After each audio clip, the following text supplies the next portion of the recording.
어찌하여 형제의 눈 속에 있는 티는 보고. 마태복음 7장 3절. 판단하는 네가 같은 일을 행함이니라는 충고라 할지라도 형제를 비판하고 정죄하는 사람의 죄의 과중함은 다 나타내지 못한다. 예수께서는 어찌하여 형제의 눈 속에 있는 티는 보고 네 눈 속에 있는 들보는 깨닫지 못하느냐고 말씀하셨다. 그분의 말씀은 타인의 결점을 잘 찾는 사람에 대한 설명이다. 품성이나 생활에서 결점을 발견했다고 생각할 때 그는 그것을 지적하기 위해 몹시 안달한다. 그러나 예수께서는 이와 같이 비그리스도인적 행동을 통해 꼴지어지는 품성의 특성은 비판의 대상이 된 결점과 비교할 때 마치 티에 대한 들보와 같은 것이라고 주장한다. 침소봉대하는 것은 사랑과 용서의 정신이 부족하기 때문이다. 그리스도께 완전히 굴복하는 회개를 경험하지 않은 사람들은 그들의 생애를 통해 구주의 사랑에서 나오는 마음을 여는 감화를 끼치지 못한다. 이들은 복음의 따뜻하고 친절한 정신을 잘못 나타내어 그리스도께서 위하여 돌아가신 귀한 영혼들에게 상처를 준다. 우리 구주께서 사용하시는 비유에 의하면 비판적인 정신에 빠져 있는 사람은 그가 비난한 사람보다 더욱 큰 죄를 범하는 것이라고 한다. 그것은 동일한 죄를 범할 뿐 아니라 거기에 자만과 비평이 더해지기 때문이다. 그리스도만이 그분의 유일한 표준이시다. 그러므로 자신을 다른 사람들의 표준으로 삼는 자는 자신을 그리스도의 위치에 놓게 된다. 그리고 하늘 아버지께서 심판을 다 아들에게 맡기셨으므로 사람들의 동기를 비판하고자 하는 자는 누구든지 하나님의 아들의 특권을 다시 찬탈하는 것이다. 이처럼 스스로 판관과 비평가의 위치에 서는 자들은 대적하는 자라 범사에 일컫는 하나님이나 숭배함을 받는 자 위에 뛰어나 자존하여 하나님 성전에 앉아 자기를 보여 하나님이라 하는 적그리스도 편에 자신을 두고 있다. 가장 불행한 결과로 이끌어가는 죄는 바리새주의의 특성인 냉랭하고 비판적이고 용서를 모르는 정신을 가지는 것이다. 신앙 경험에 사랑이 없으면 예수님도 거기에 계시지 않으신다. 즉 그분의 임재의 빛이 거기에 없게 되는 것이다. 아무리 부지런히 활동하고 그리스도와 무관한 열성을 아무리 낸다 해도 이 부족을 메울 수는 없다.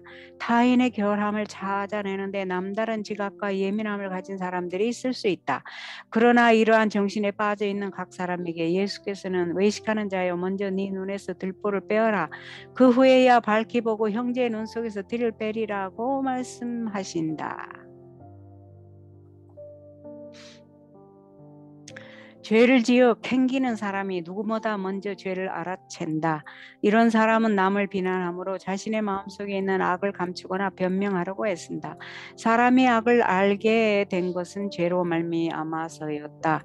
최초의 부부는 죄를 범하자마자 서로 비난하기 시작했다. 인간은 그 본성이 그리스도의 은혜 아래 있지 않을 때 필연적으로 이렇게밖에 될 수 없다.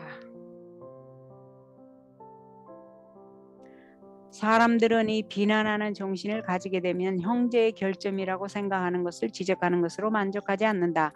만일 비교적 온건한 방법으로 그 형제에게 마땅히 해야 할 것을 생각하는 것을 시킬 수 없게 되면 그들은 강제적 방법을 사용할 것이다. 그들의 힘에 미치는 한 사람들을 강요하여 그들이 옳다고 생각하는 대로 하게 할 것이다. 이것은 그리스도 당시의 유대인들이 한 일이고 교회가 그리스도의 은혜를 상실했을 때 언제나 해온 것이다.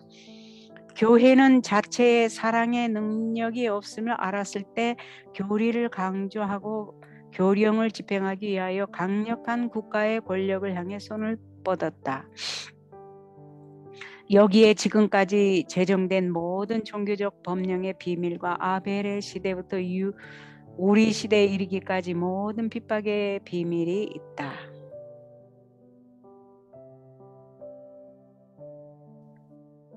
그리스도께서는 사람들을 강요하지 않으시고 당신께로 이끄신다. 그분께서 사용하시는 유일한 강제 수단은 사랑의 강권이다.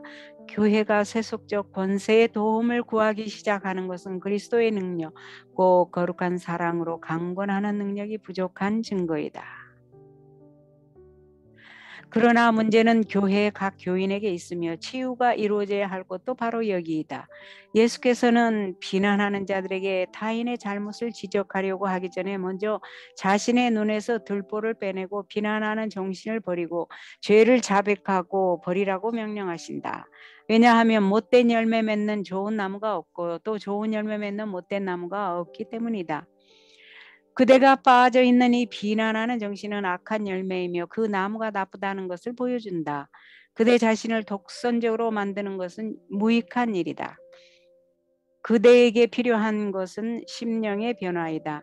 그대는 다른 사람들을 나무라는 위치에 서기 전에 먼저 이 경험을 해야 하는데 그것은 대개 마음에 가득한 것을 입으로 말하기 때문이다.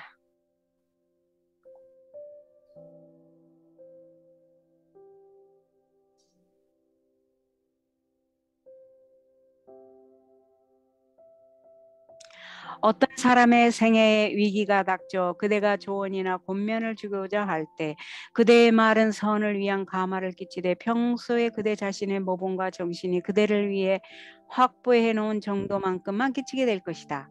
그대는 선을 행하기 전에 먼저 선하게 되어야 한다. 그대 자신의 마음이 그리스도의 은혜로 겸허하고 순수하고 부드러워지기 전에는 다른 사람들을 변화시킬 가마력을 발휘할 수 없다.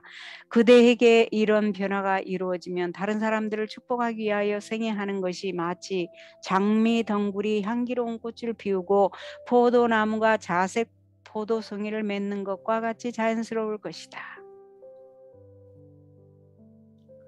그리스도께서 그대 안에서 영광의 소망이 되시면 그대는 다른 사람들을 살피며 그들의 잘못을 폭로하는 길을 걷지 않을 것이다. 비난하고 정죄하는 대신에 도와주고 축복하고 구원하는 것이 그대의 목적이 될 것이다. 잘못한 사람들을 취급할 때 너도 시험을 받을까 두려워하라. 는 말씀을 생각하게 될 것이다. 그대는 그대 역시 여러 번 잘못을 범했다는 것과 한 번 바른 길에서 떠나게 되면 다시 그 길을 찾기가 얼마나 어려운지를 상기할 것이다. 형제를 더욱 어두운 것으로 넣지 않고 대신 깊은 동정심을 가지고 그의 위험을 알려주게 될 것이다. 갈바리의 십자가를 자주 쳐다보는 사람은 자기의 죄 때문에 구주께서 그곳에 달리셨음을 생각하고 그의 죄악의 정도를 다른 사람들의 것과 비교해서 헤아려 보고자 하지 않을 것이다. 그는 다른 사람들을 정죄하기 위하여 재판석에 앉지 않을 것이다. 갈바리의 십자가의 그늘 아래서 행하는 사람들에게는 비판이나 자만의 정신이 있을 수 없다. 잘못을 범한 형제를 구원하기 위하여 체면은 물론 생명이라도 버릴 수 있다는 것을 느낄 때 비로소 그대는 눈에서 들보를 빼고 형제를 도와줄 준비를 하게 된다. 그제서야 형제에게 가까이 나가 그를 감동시킬 수 있다. 어떤 사람도 책망과 비난 때문에 그릇된 처지에서 돌이킨 적은 없다. 도리어 그것 때문에 많은 사람들이 그리스도를 떠나고 마음을 걸어 잠근 채 회개하지 아니하였다. 유순한 정신과 친절하고 마음을 끄는 행동이 실수한 사람을 구원하며 허다한 죄를 가려줄 수 있다. 그대의 품성을 통해 그리스도께서 나타나실 때 그대가 접촉하는 모든 사람에게 변화시키는 능력을 주게 될 것이다. 매일 그리스도께서 그대 안에 나타나시게 하라. 그리하면 그분께서 그대를 통해 당신의 말씀이 가진